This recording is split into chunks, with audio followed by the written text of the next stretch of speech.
Hello, magandang araw, 'no. Rereakan ko lang 'tong ano, itong nakakahiyang, ah, pagharap ni Sir Boji. Ito yung ano 'no, ito yung yung tanga. Sorry Sir Boji ha, natatangahan kasi ako sa'yo men. Ito yung nagsabi na dati daw akong pro Norman, dati daw akong pro FLM. Nagsasalita 'to ng hindi siya sigurado, eh. 'Di ba? Tapos pumunta rin 'to sa live ni Earvlog. Kung ano-ano din ang mga pinagsasabi. Ginigiit niya no na kung ano, ba't wala kayo nagawa? Ba't si FLM ay nakalaya pa rin, 'di ba? As if hawak namin yung magiging resulta ng due process. Ewan ko dito sa taon to. Sorry sir ha, kung nasasabihan kitang tanga kasi ang tanga-tanga mo dito, nakakahiya kasi. Ako yung mga ganitong confrontation kasi, tapos na ako dito eh. I think 3 or 4 years ago, yung salpukan ko sa Pro FLM noon, may compilation ako noon ano. Ilalagay ko na nga sa baba yung link nung kung gusto nyo mapanood yung mga early debates ko dati. Brutal yun. Pero ano na ako eh. Kumbaga retired na ako sa ganun eh. 'Di ba gusto ko na lang ng magandang usapan pero pag ang kausap mo ay tangang katulad nito, men, ano ba? Mamaya explain ko kung bakit ka tanga ha. Sorry sir ha, mamaya ma-offend ka sa akin, magalit ka sa akin. Ayoko naman na magagalit sa akin si Sir Boji na tanga. Anyway, ito yun ano, mga clips na lang. Ayoko nang puntahan yung ano, yung channel ni Sir Yulen. Dito na lang ako sa FB page niya. Pero yung mga background dito, nagtatawanan sa'yo, men. Bro, Ano po ba pangalan nyo para ma-address ko po kayo? Ano po pangalan nyo? Boji. Just call me Boji, bro. Boji. Oy, putang ina ka, Boji ha. Putang ina mo. Anong gatekeeper ang sinasabi mong gatekeeper ako? Putang ina mo, di mo ba alam na channel ko noon, takbuhan ng lahat ng mga vlogger, ng mga aspiring vlogger? Saan mo nga nakuha yung ano, yung gatekeeper na yon? Wait lang ha, hindi ko napanood kasi ito eh. Ito ba yung sinasabi mong gatekeeper siya ni FLM o whatever it is ano? Minsan kasi alam mo kung ba't ka namumura, sir. Nagsasalita ka kasi na hindi ka sigurado. Proven yan. Ginawa mo na rin sa akin yan eh. Yung sa vlog ni Sekyama, nauuna yung bibig mo bago ka mag-isip. Pero mo sabihin mo doon, ano, dati akong pro FLM. For your information, ano, from the very beginning, anti-FLM na ako. Hindi ako nag-pro FLM. Doon pa nga lang proven na nauuna yung bibig mo kaysa sa, ano. Ang tinutukoy, tatanungin ko lang, ang tinutukoy bang pag-gatekeep mo dito kay, pagiging gatekeeper ni Boss Makmak Pablo, yung kay FLM ba? Yung pagiging exclusive niya kay FLM? Marami sila nun. Hindi lang naman yan eh. 'Di ba? Minsan nga si FLM mismo may kinakausap na iba eh. Hindi lang ito si Makmak Pablo eh. Well, kung yun yung ano ibig mong sabihin ha. Ayoko na kasing panoorin yung mismong ano, yung mismong channel ni Sir Yulen. Gusto ko ito na lang, baka mamaya may marinig pa ako na nakabubuhan dun eh. Buwan ng mga OFW na gustong magkaroon ng extra income. Putang ina ka, ano sinasabi mong gatekeeper ako? Pasensya na. Ano Kuya Yulan, kasi ako naman talaga napapad Nagmumukha kang tanga dito, min, oh. Sa totoo lang, nakikiramay ako sa'yo. Ako yung nahihiya para sa'yo dito. daan ako dito, nakasubscribe ako sa'yo, nakita ko yung nakalive ka. Kaya, nag-click ako, nag-like lang ako. Nagalit ko yung pangalan ko, putang inang to. Kilala mo ba ako, hayop ka? Kilala kita, bro. Ikaw ang It's your turn. Bahala ka na dyan. Bahala ka na dyan. Bahala ka na dyan. Hindi ka ba Ang ina ikaw? mo, bobo ka, wala kang alam eh. Ito ang tanong ko. Bobo nga na ka, wala kang alam. Ikaw. Bro mo, hindi mo alam na nahuli si Kulaong ng NBI. Hindi mo ba alam yung host dito, yun ang nagpahuli sa NBI? Kay Kulaong, hindi mo alam. Ito, iyan, ang nagpahuli, bro. Oh, hindi mo alam. Ikaw Eh, ba lang, putang bro, ina. nagpahuli? Hindi pala kita dapat talaga entertain. Hindi mo alam? Nasa Sariolen? Nasa news yan? Ano ba? O, pakita natin. Hindi, wait lang ha. Base doon sa ano ni Boss Makmak Pablo, yun ba yung kinokontra mo? Tinatanong mo mukha, hindi mo talaga alam eh. Tinan mo ha. Yun nasa NBI, siya yung ka-confrontation ni FLM doon, oh. Kasi nga nagamit yung pangalan niya doon. Andun, ayan yung NBI na head, oh. Andun si Sariolen. Ano? Seryoso ka ba? Ayan, oh, yung nagkakahulihan andun si Sariolen. Kasi nga na name drop si Sariolen dun sa 10 million. Ano ba itong taong to? Sabi sa'yo, mag-iisip ka. Ayan oh, 6 years ago, Yulen Marcos, complainant. Ano ba itong tangang ito? Hindi naman masama mag-research, sir. Ano ba?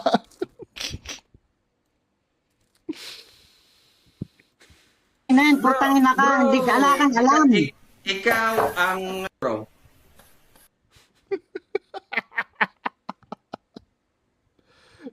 Ano pa ito isa? Ito kay Tita Marbs to. Si Tita Marbs. Ano to. Ate Marbs, ito lang, susunod, maging responsible na lang sa pagbablog. Oh, kasi Ako kasi pwede, influencer hindi kasi tayo. alam mo, dumaan na rin kami sa maraming bashing. Wag na yan si dito na lang tayo kay Mamaya pinakahuli na lang si Tita Marbs. Ito dito kami yung pinakatangang moment mo dito, Sir Boji.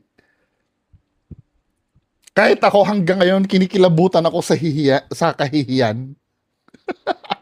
Ito yung pinakatangang moment mo yun. Nagpakita ka ng bank account dito, min. Ano ba to? Ano ba itong pinaggagawa mo dito, min? Dahil hindi ka matalino. Paano nga sinusukat yan? Paano namin sinusukat yan? Hindi. Itatanong ko muna. Itinatanong ko lang. Ang sumusukat lang ng katalinuhan ay yung mga matatalino. Pero ang dapat mong sukatin, yung kabobohan mo. Sa ano nga? Kasi sa amin dito, bro, itinatransmute namin yung talino sa bank account. Hindi, kuya. Pag yung ang bank account mo, hindi doon sa talino mo, you cannot transmute it to reality. Then you're, Okay, sige. Sasakyan ko yung argument niya,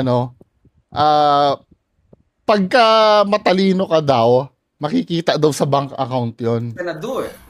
Ay, kasi nga bobo ka. Yun ang tinitignan mo eh. Kaya nga Ganun na, bobo ka eh. bro. Look. So ito, Boje. pinakita niya dito, ito yung batayan niya ng pagiging matalino. Wrong. 'Di ba? Ang daming professor sa UP. Hindi naman ganyan kadami ang pera, so ibig sabihin mga bobo yung mga yon. I'm so sure yung yung Chief Justice natin, 'di ba, lawyer, naging judge, Chief Justice, maalam siya sa batas. Alam ko hindi makaka $3 million ang pera nun. So meaning bobo 'yon.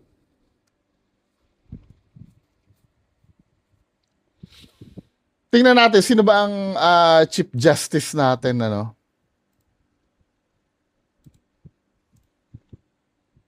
Chief Justice Philippines.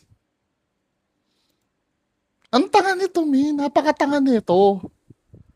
Alexander Jesmundo. Tapos tingnan natin yung yung net worth. Alexander Gismundo net worth.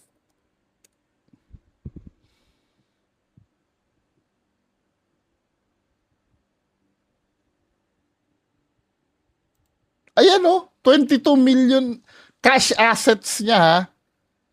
Oh. 22 million. 22 million. 'Di ba? Nung 2019, 14 million in cash. Nung 2021, 22 million. Kaya sabi ko sa'yo, hindi aabot ang $3 million eh. Itong sa'yo, tangina $3 million, ang bobo mo. Hindi, granting na ang batayan nyo ay laman ng bank account. Magkano sa peso yan? Interested ako eh. Wait lang ha. 3 million dollars flat USD to PHP. 184 million pesos? Ganun kayaman, men. Wala pa sa kalingkingan yung yaman nung Chief Justice natin.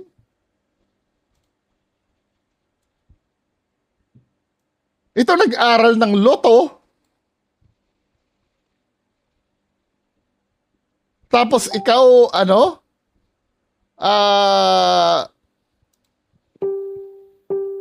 Oy, wait lang ha, shoutout pala kay Ice Diamson. Shoutout mo ko ha.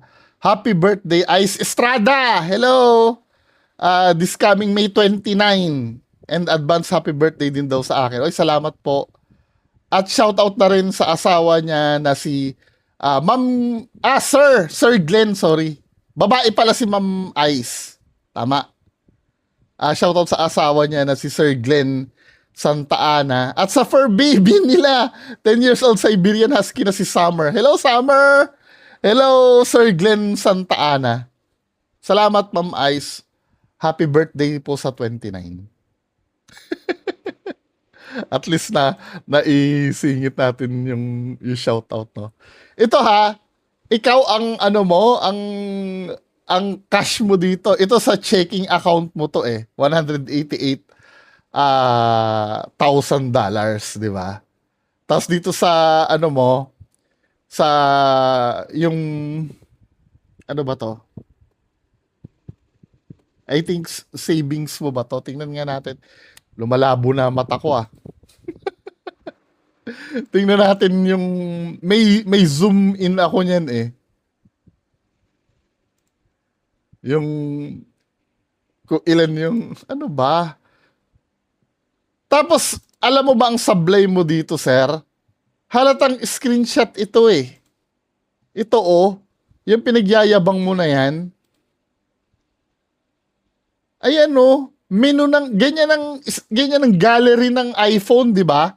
May mga maliliit na picture sa baba, tapos may option ka dito kung isi-save mo or i-delete mo. Screenshot ito eh. Look. Budget! 'Di ba? Tapos luminaw kasi baka akala nyo kasi walang nakasulat to. Nilapit niya lang sa camera para mabasa. So nung nabasa natin, ito yung zoom in value nito. Ano ba, sir? Tapos pinagmamalaki mo, matalino ka niyan, men.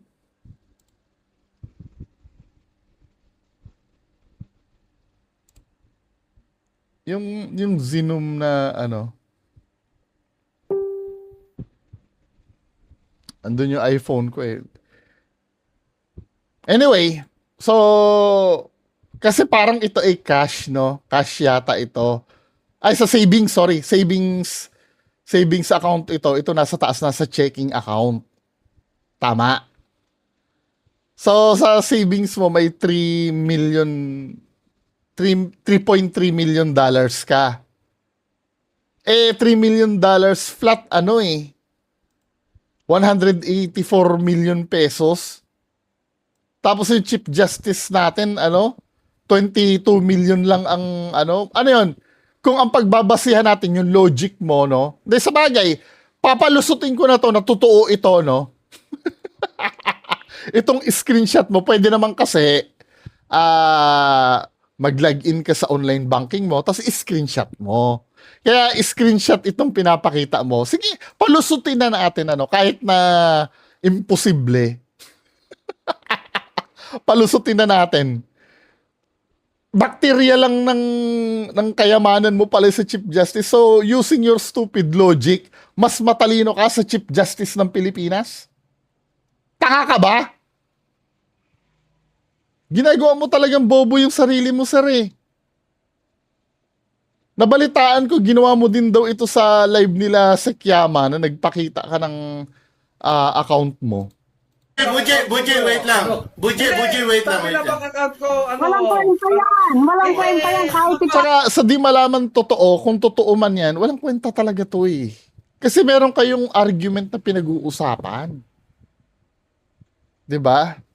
May argumento kasi kayong pinag-uusapan. Parang ganito yan eh, no? Pagtataluhan natin, sino ang pambansang bayani? 'Di ba? Paglalaban ko, ang pambansang bayani natin ay si Andres Bonifacio, tapos si Boss Macmac Pablo. Oy, bungotanga ka. Ang pambansang bayani natin ay si Jose Rizal, nakalagay yan sa batas natin. 'Di ba?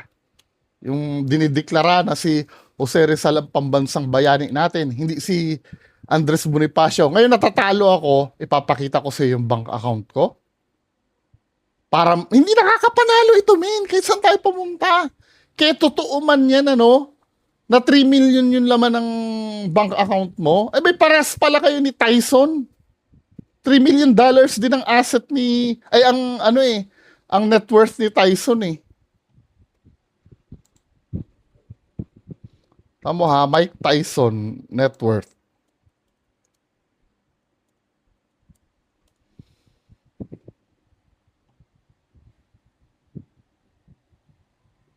Aha.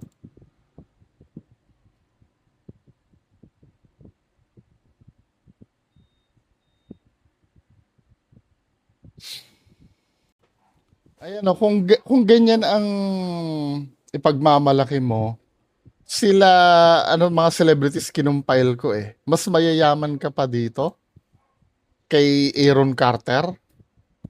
Yung kapatid to ni Nick Carter ng Backstreet Boys, 'di ba? $400,000 dollars. Sino pa ba nandito? Si Dennis Rodman, kilala mo? NBA player, 500,000. Si Holyfield, $500,000 lang. Kaya yung come on, man. Ano ba? Pagpatuloy natin tong video. Nakita mo yan sa akin. Yung argumento mo, walang kwenta. Nagtatanong lang naman ako. Buji, brother Buji. Wait lang, brother. Panlaban mo, bank account. Ano mo? Ang bobo mo. Hindi, tatanong ko. Pasalamat ka. Andito ka sa channel ni Yule. Bro, sa sobrang talino ninyo, yung kinakasuhan ninyo nakalabas. Ano kinakasuhan? Wala kaming kinaso dyan. O kita mo, tanga talaga tong taon to. Bago ka magkaso, dapat may legal standing ka. Ano ba yung legal standing? Ang tanga talaga pala na itong boji na to eh. Ang legal standing, yun yung dahilan para magkaso ka sa isang tao. Paano ka magkakaso kung may ginawa sa'yo? Ano ba ang ginawa sa amin ni FLM? Wala namang ginawa sa amin eh. At saka, kung may legal standing man kami, for example, ano ginawa sa amin? Pinagmumura kami online? Or siniraan kami online? O sige, kakasuhan namin ng cyber libel sa FLM. Available pa rin yun eh. Naiintindihan ba nito yung what do you mean sa sobrang talino mo? Ano sabi mo? Yung kinakasuhan ninyo nakalabas. Nakalabas daw yung kinakasuhan. Tama yung rebat ni Boss Macmac Pablo. Pinasuhan ko? Pinasuhan ko ba si Kulaon? Sabi ninyo, right? Sabi ni Kuya. Di ba sabi mo siya? Kasi yung ano, yung pagkaso kasi, available yun eh. Di ba, sana kung ang ikinaso, ang tanga talaga nito. Hindi ka pwedeng magkaso ng mabigat kung wala ka namang basihan. Ang gusto mo, walang piyansa. Yung ba ang gusto mong mangyari? Ha, tangang boji. Yung walang piyansa. Ano ba yung mga non-bailable offense? Rape yata, no? Kidnapping, ano pa ba? Serious illegal detention, parang ganun din. Human trafficking. Ay, qualified human trafficking. Pag simple human trafficking daw, may piyansa eh. Kasi bumaba ng simple human trafficking, kaya nagkaroon siya ng piyansa. Kasi yung ibang testimonya na pawalang bisa in argument nung kampo niya. 'Di ba? Hindi ang tangang logic ni Boji, dahil matalino daw kami. Siguro ganito ibig niya sabihin, mag-iimbento kami ng kaso para non-bailable yung ano. Alam mo ba, yung mga celebrity, no, katulad ni Kapunan, magaling na abogado. 'Di ba, dinidemanda nila ng cyber libel. Si Kapunan kasi, kilalang abogado ito ng mga artista eh. 'Di ba? Merong kinasuhan si Christy Fermin, 'di ba? Kung galit na galit yung yung celebrity at matalino si Kapunan, bakit hindi na lang magkaso si Kapunan ng non-bailable kay Christy Fermin? Hindi nga pwede kasi cyber libel lang naman ang nagawa ni Christy Fermin. Naiintindihan mo ba? Katulad nung kay MG, ano ba ang ginawa ni... Ito yung kadalasang hindi naiintindihan ng iba eh. Ang gusto nila hindi makalabas si Kulaong. O anong ikakaso natin kay Kulaong para hindi siya makalabas? O ikaw, matalino ka, anong ikakaso dapat natin kay FLM para hindi siya makalabas? Just in case na nanonood ka sa akin, ano ikakaso natin kay FLM para hindi siya makalabas? Kayo, yung mga nagsasabi dyan na hindi nyo naman maipakulong, hindi nyo kaya si Kulaong. Yung Kulaong nyo nga, hindi makapagpakulong ng kahit na sino eh. Di ba? O anong ikakaso natin kay FLM? At yung ikakaso ba na yun, may magiging basihan ba tayo doon? Gusto mo kasuhan natin ng murder? Sino may murder niyan?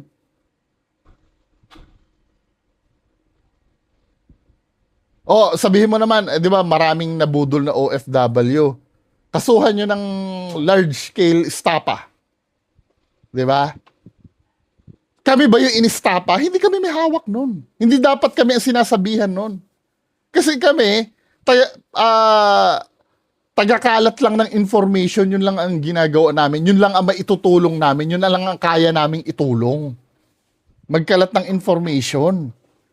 Hindi yung sinasabi mo, ipakulong nyo. Anong ginawa sa amin? Anong dapat namin ikaso dyan? Total, ikaw yung matalino o sagutin mo, anong dapat namin gawin? Hindi mo rin naman alam eh. Di ba? Hindi mo rin naman alam kung ano ang dapat namin gawin kay FLM para hindi yan makalabas eh. O ikaw magsabi. Ikaw ka mo yung matalino, di ba? Ano masasabi mo? Baka makakuha kami ng idea sa'yo. Ano yung ikakaso namin dyan para hindi yan makalabas? O ano yung dapat namin gawin para hindi makalabas yan? Kasi ang katwiran mo, sa sobrang talino namin kamo, nakalabas ka mo yung nakakulong. O anong gagawin namin? Dahil ikaw yung matalino, no? Pinakita mo yung bank account mo, anong gagawin namin? Ano ikakaso namin? Pakisabi. Open naman kami sa suggestion eh.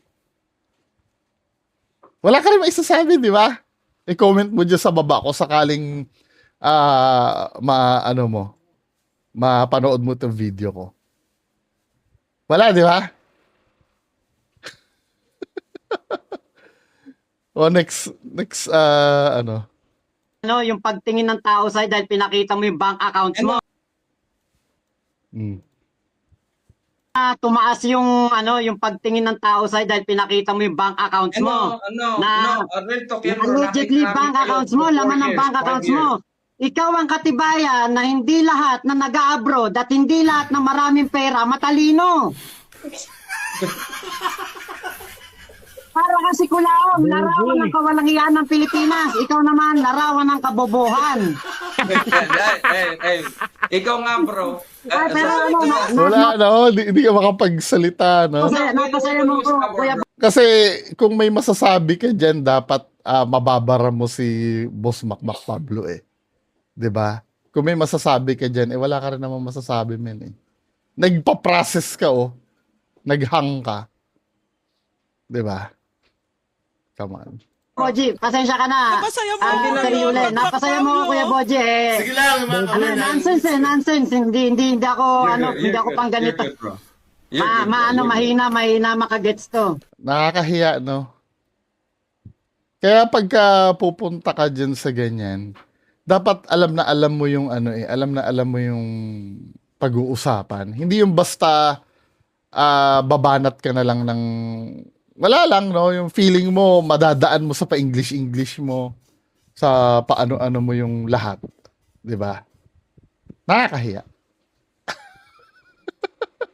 Ito pa. The fact na kami yung pinagagalitan mo, alam ko naman na ka na anti-FLM ka kasi kulaong nga ang tawag mo, di ba? Dahil kung pro-FLM ka. I don't know, no? Hindi ko alam. Baka mamaya nagdi-disguise ka lang na ayaw mo din kay Norman, kay Tito Norms. Nagdi-disguise ka lang. Pero kung iisipin natin, yung ginagawa mo ngayon, katangahan din talaga. Kasi kung halimbawa, let's say ayaw mo nga kay Tito Norms, no? Or ayaw, kontra ka kay Kulaong din. Instead na tulungan mo kami pa yung aawayin mo na lumalaban against kay Tito Norms. Di ba katangahan yun? Inaaway mo yung mga taong lumalaban dun sa taong ayaw mo at alam mong gumagawa ng mali. Ang aawayin mo yung mga hindi ko alam kung saan banda yung yung prinsipyo mo eh. Naguguluhan din ako eh. Kaya nga itatanong ko sana, ka ba? Ayaw mo ba kay Tito Norms o gusto mo? Nakikita ko ayaw mo naman dahil kulao nga ang tawag mo, di ba? Pero bakit kami yung aawayin mo? Hindi siya. Ano ba yung nakikita mong mali sa ginawa namin dahil hindi namin mapakulong? Yun ba yun? Labo nun ah. Anyway, yun lang muna pag-uusapan natin ngayon. Magandang araw sa inyo lahat. Bye-bye.